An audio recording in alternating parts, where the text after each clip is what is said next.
pendidikan jasmani, olahraga dan kesehatan. Masih dalam permainan bola besar, yaitu permainan bola voli. Tema kali ini adalah pola penyerangan dan pola pertahanan. Tapi saya akan bahas pola pertahanan. Kalau bicara masalah pertahanan, tentu ada hubungannya dengan strategi dan taktik. Taktik pertahanan adalah suatu posisi bermain bertahan dalam keadaan pasif menerima serangan. Taktik bertahan harus mempunyai prinsip supaya dapat menyerang kembali regu lawan. Pertahanan dan penyerangan harus dikembangkan secara selaras dalam latihan teknik. Salah satu upaya pertahanan dalam permainan bola voli adalah membendung bola. Adapun pembahasan lebih lanjut tentang bagaimana pola pertahanan permainan bola voli nanti akan saya terangkan di slide berikutnya.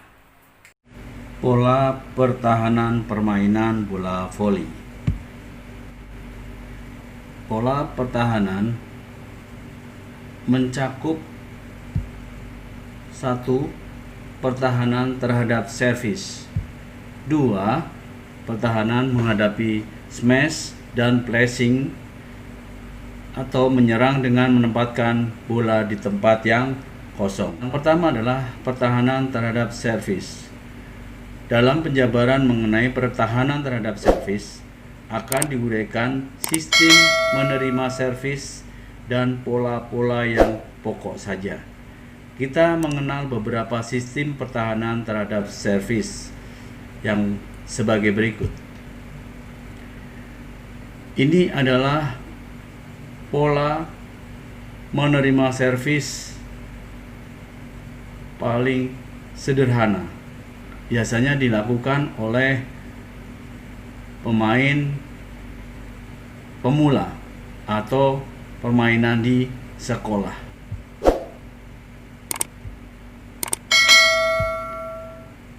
Pertahanan terhadap servis sistem 2-4. Dalam sistem ini 4 orang bertugas menerima servis, sedangkan pemain lainnya bersiap untuk mengumpan dan melakukan smash. Sistem ini digunakan jika pemain nomor 6 dan pemain nomor 3 lemah dalam menerima servis, sedangkan pemain atau X1, X2, X5, dan 4 sempurna dalam menerima servis.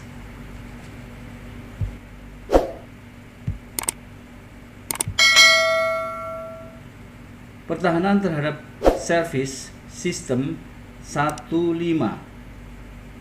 Dalam sistem ini, 5 orang bertugas menerima servis, sedangkan 1 pemain lainnya bertugas sebagai pengumpan.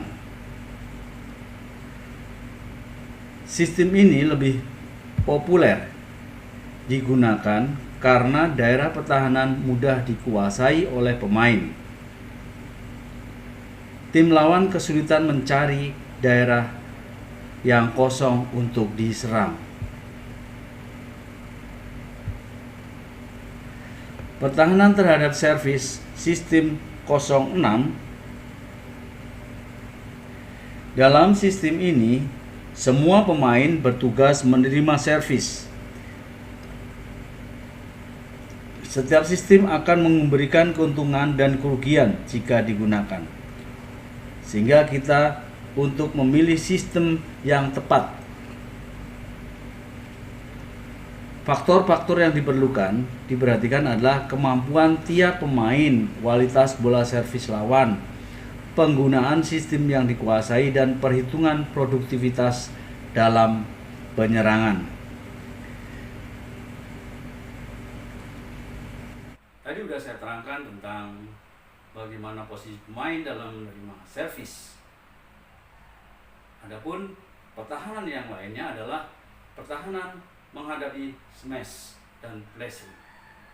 Pertahanan menghadapi smash dan pressing adalah suatu usaha dari tim untuk bertahan dari serangan tim lawan sekaligus berusaha melakukan serangan balik. Pertahanan tersebut adalah pertahanan yang di atas net, di daerah tengah, dan di lapangan bagian belakang.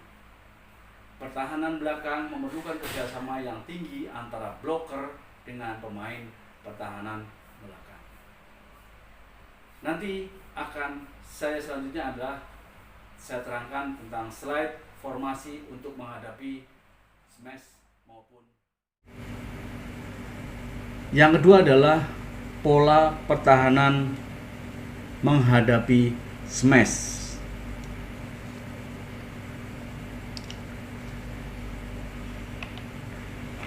Yang pertama adalah 2-1-3.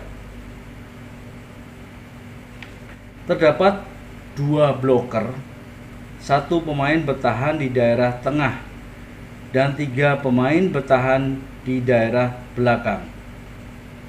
Sistem ini sangat populer digunakan saat ini karena lebih efisien. Pertahanan dekat net mudah dikoordinasikan.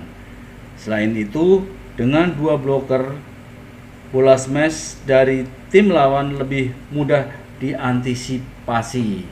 Sedangkan X6 itu sebagai cover apabila di smash. Pola pertahanan terhadap smash yang selanjutnya adalah sistem 2-0-4. 1 pemain bertahan di daerah tengah dan 3 pemain bertahan di daerah belakang. 2-0-4 itu artinya 2 bloker dan 4 sebagai pemain bertahan. Kemudian pertahanan menghadapi smash yang selanjutnya adalah sistem 2-2-2. Dalam sistem ini terdapat 2 pemain yang melakukan blok, 2 pemain bertahan di daerah tengah, dan 2 pemain bertahan di daerah belakang. Sistem 3-2-1. Dalam sistem ini terdapat 3 pemain depan yang melakukan blok, 2 pemain bertahan di daerah tengah, dan 1 pemain bertahan di daerah belakang. Demikian pola pertahanan yang saya sampaikan. Tadi sudah kalian pelajari tentang formasi pertahanan, yaitu formasi menerima servis, formasi menghadapi smash maupun flashing. Pertahanan merupakan bagian dari permainan bola voli yang harus diperhatikan dengan serius karena mempunyai andil yang besar dalam suatu kemenangan tim. Pertahanan merupakan basis utama untuk melakukan serangan terhadap lawan. Tanpa adanya pertahanan yang sempurna, mustahil rangkaian serangan dapat dilaksanakan dengan produktif. Demikian tadi uraian saya tentang pola pertahanan dalam permainan bola voli. Dan saya akhiri pertemuan kali ini. Terima kasih. Wassalamualaikum warahmatullahi wabarakatuh. Salam.